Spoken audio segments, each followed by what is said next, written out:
داڑھی کو گانٹھیں دی، اس کو تاؤ دیے، فرمایا میری خبر پہنچا دو کہ اس سے محمد بیزار ہے۔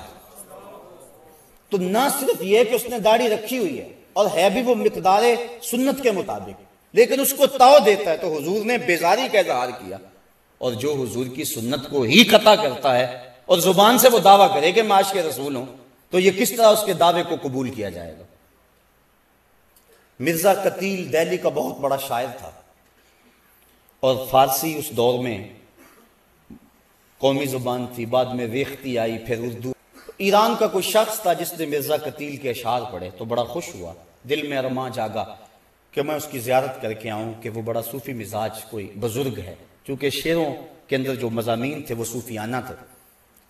وہ سفر کر کے جب پہنچا، گھر کے دروازے کو دستک دی، انہوں نے کہا کہ مرزا صاحب حمام پہ گئے ہیں، تو وہ پیچھے حمام پہ چلا گیا، تو وہ حجام کے سامنے بیٹھ کے اپنی داڑھی کٹوا رہا تھا، منڈوا رہا تھا۔ اس کے ذہن میں کوئی اور نقشہ تھا، کوئی اور تصور تھا۔ جب اس نے اس حال میں دیکھا تو کہنے لگا مرزا یہ کیا کر رہے، داڑھی تراش رہے؟ تو وہ شاعر تھا، اس نے کہا کہ میں داڑھی تراش رہا ہوں، اپنا ہی منہ چھیل رہا ہوں، کسی کا دل تو نہیں تراش رہا۔ تو اس نے کہا کہ یہ تو سمجھتا ہے میں کسی کا دل نہیں تراش رہا، یہ تو حضور کا دل تراش رہا ہے، یہ تو حضور کو تکلیف پہنچا رہا ہے۔ بس بعض کا کوئی ایک جملہ بھی ایسا ہوتا ہے کہ وہ دل پہ اتر جاتا ہے، تو فوراً وہ چیخ مار کے بے ہوش ہو گیا اور گر پڑا۔ اور جب ہوش آئی تو مرزا قتیل نے کہا تعال اللہ چشمم باز کر دی، مرا با جانے جاں ہم راز کر دی، تو نے تو میری آنکھ کھول دی اور مجھے یار کی چوکھٹ تک پہنچا۔ تو سنت کا اتباع، اور یہ صرف داڑھی میں ہی نہیں ہے، صرف امامے بھی نہیں، یہ لباس کی سنت ہے۔ اس کے علاوہ حضور کا جو عمل زندگی ہے، ساری زندگی حضور علیہ السلام نے کسی کو تکلیف نہیں پہنچائی، دکھ نہیں دیا کسی کو، غریبوں، بیواؤں اور یتیموں کی مدد کرتے تھے، اور بوڑھی عورتوں کا سامان اٹھا کر کے حضور جہاں وہ کہتی وہاں اتار آیا کرتے تھے، وہاں رکھ آیا کرتے تھے۔ یہ سارے حضور کے طریقے ہیں، اور ان طریقوں کو اپنانے والا حضور کا محبوب ہوتا ہے۔ حضرت مجدد الفسانی علیہ رحمہ فرماتے ہیں کہ حضور کی سنت کے اتباع سے بڑھ کر خدا تک پہنچانے والا کوئی اور وظیفہ نہیں ہے۔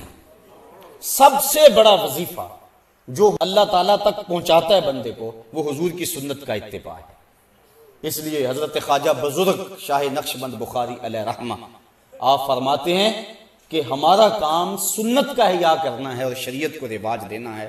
ہم دنیا کے اوپر پیری مریدی کے لیے نہیں آئے ہیں، ہم تو اللہ اور اس کے محبوب علیہ السلام کے نظام کو رائج کرنے اور حضور کی سنت کو عام کرنے کے لیے آئے ہیں۔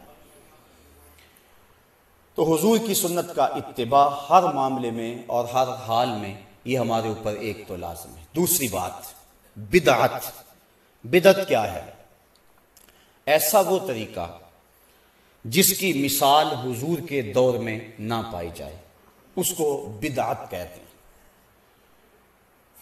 حضرت مجدد الفسانی علیہ رحمہ آپ فرماتے ہیں بدعت وہ ہے جس سے رفع سنت ہو، یعنی سنت کی جگہ پر رکھیں اور سنت اس سے اٹھ جائے تو وہ بدعت ہوگی۔ جس طرح داڑھی منڈوانا ہے تو سنت کو قطع کر کے اس کی جگہ یہ چیز آئی، تو جو رافع سنت ہوگی اس کو بدعت کہیں گے۔ اس باب کے اندر بھی بہت ساری غلط فہمیاں ہیں جو لوگوں کے دل و دماغ اور ذہنوں میں موجود ہیں۔ وہ کہتے ہیں کہ جو بھی کام کرو اس کو بدعت قرار دے دیتے ہیں، جبکہ ایسا نہیں ہے۔ بدعت اس کو کہتے ہیں کہ جس کی سابقہ مثال حضور کے دور میں نہ ہو۔ ایک چیز حضور کے دور میں ہے ہی نہیں، بعد میں آئی ہے، اگر وہ شریعت سے ٹکراتی ہے تو بدعت ہے، سنت کی رافع ہے تو بدعت ہے، لیکن اگر رافع سنت نہیں ہے تو بدعت نہیں ہے۔ مثال کے طور پہ موجودہ دور میں ایٹم بم ہے، یہ اس وقت پاکستان کے پاس سرمایہ ہے اور اس کو اسلامی بم کہا جاتا ہے۔ تیغ و تبر اور تلواریں یہ اس کی مثال بنیں گی۔ اس دور میں اونٹوں پر اور گھوڑوں پہ سفر ہوتا تھا، اب ہم گاڑیوں پہ سفر کرتے ہیں، تو یہ خلاف سنت نہیں ہوگا۔ اس کی مثال سواری کی صورت میں وہاں موجود ہے۔ تو بدعت اسے کہیں گے کہ جس کی دور رسالت مآب یا دور خلفائے راشدین کے اندر کوئی مثال موجود نہ ہو، اور اگر کوئی مثال موجود ہے اس دور کے اندر اور کوئی کام بعد میں رائج کیا گیا تو وہ شریعت کے ضابطے سے ٹکراتا نہیں ہے تو اس کو بدعت نہیں کہیں گے، بلکہ حضرت امام ربانی شیخ مجدد الفسانی کے قول کے مطابق وہ سنت ہی ہوگی۔ اور دوسرے ملا علی قاری علیہ رحمہ اور حضرت شیخ عبدالحق محدث دہلوی کے بقول وہ بدعت حسنہ ہوگی۔ انہوں نے تقسیم کی ہے بدعت کو 5 درجوں میں، لیکن حضرت مجدد الفسانی فرماتے ہیں کہ وہ بھی سنت ہے، اور وہ اس پر حدیث ہے، حضور نے ارشاد فرمایا من سنہ فی الاسلام سنتن حسنتن فلہ اجرھا، جس نے اسلام میں کوئی نیا طریقہ رائج کیا تو اس کو اچھا طریقہ تھا تو اس کو اس کی جزا ملے گی، اور جس نے بھی اس طریقے کے مطابق اس کو دیکھ کر عمل کیا اللہ تعالیٰ جل شانہ اس عمل کرنے والے کو بھی جزا دے گا، اور جس کے ذریعے سے ترغیب ہوئی بغیر کسی کمی کے اللہ اس کو بھی اتنا ہی اجر عطا فرمائے گا۔ اور آگے فرمایا من سنہ فی الاسلام سنتن سیئۃ فعلیہ وزرھا، تو جس نے اسلام کے اندر کوئی غلط طریقہ رائج کیا تو اس کے اوپر اس کی سزا ہے۔ تو بدعت ہر وہ عمل ہے جس سے سنت کا رفع ہو جائے، سنت اٹھ جائے، اس کو بدعت کہتے ہیں۔ پھر موجودہ دور کے اندر کچھ نئی چیزیں جو کہ اس دور میں ہیں اور اسلام کی روح کے منافی نہیں ہیں، اس کو بدعت کا الزام دے کر ان چیزوں کو ختم کرنے کی ضرورت نہیں، لیکن شریعت کے مزاج سے اگر کوئی چیز ٹکراتی ہے، کوئی نیا عقیدہ کسی نے گھڑ لیا، کوئی نیا عمل کسی نے گھڑ لیا جس کی اسلام میں مثال ہی موجود نہیں ہے، تو وہ بدعت ہوگا۔ حضرت عمر فاروق رضی اللہ تعالی عنہ نے جب دیکھا مسجد نبوی کے اندر کہ کچھ لوگ متفرق صلاۃ التراویح پڑھ رہے ہیں تو آپ نے ان سب کو جمع کیا اور حضرت ابی بن کعب رضی اللہ تعالی عنہ کو بلایا اور ان کو بلا کر کے کہا کہ تم ان کی جماعت کرواؤ تاکہ یہ لوگ اکٹھے ہو کے پڑھ لیں۔ عشاء کی نماز اور وتر کی جماعت حضرت عمر فاروق نے خود کروائی، لیکن جو تراویح تھی وہ حضرت ابی بن کعب رضی اللہ تعالیٰ عنہ نے کروائی۔ یہ وہ صحابی تھے جن کی آواز بڑی اچھی تھی، اور ایک دن یہ پڑھ رہے تھے کہیں اور حضور علیہ السلام سن رہے تھے، انہیں نہیں پتا تھا کہ حضور سن رہے ہیں، یہ اپنے گھر میں اپنے مکان میں کسی گوشے کونے میں پڑھ رہے تھے، حضور سن کے خوش ہو رہے تھے۔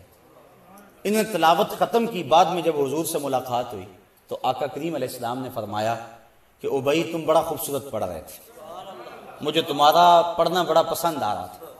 تو حضرت ابی کا جواب سنیے، حضرت ابی کہنے لگے حضور اگر مجھے پتا ہوتا کہ آپ سن رہے ہیں تو میں اور سوار کے پڑھتا۔ اب یہاں حاشیہ لگایا ہے اعلیٰ حضرت نے، ذرا اس پہ توجہ چاہوں گا۔ اعلیٰ حضرت فرماتے ہیں کہ کسی کے دکھانے کے لیے پڑھنا تلاوت کرنا ریاکاری ہے کہ نہیں؟ کسی کو دکھانے کے لیے میں اگر اس لیے تقریر کروں کہ آپ کہیں کہ واہ واہ کمال ہو گئی ہے، اس لیے میں نقطے بیان کروں آپ کہیں حد ہو گئی ہے، تو یہ میرا سب کچھ جو ہے وہ ریاکاری ہوگا، کوئی مجھے ثواب نہیں ہوگا۔ اگر میرا مقصد ہے کہ آپ تک کوئی پیغام حق پہنچانا ہے، اللہ کا دین پہنچانا ہے، میں تمہارے تک کوئی بات پہنچانی ہے اس جذبے کے ساتھ بات کروں تو یہ میرا دین ہے۔ لیکن اگر مجھے ہو کہ اس بات پہ لوگ سبحان اللہ زیادہ کہیں گے، اس پہ زیادہ خوش ہوں گے، یہ بات بڑی اچھی ہے، اور میں اس انداز کے ساتھ اپنی گفتگو کو مرتب کروں تو یہ دینداری نہیں ہوگی، دنیا داری ہوگی۔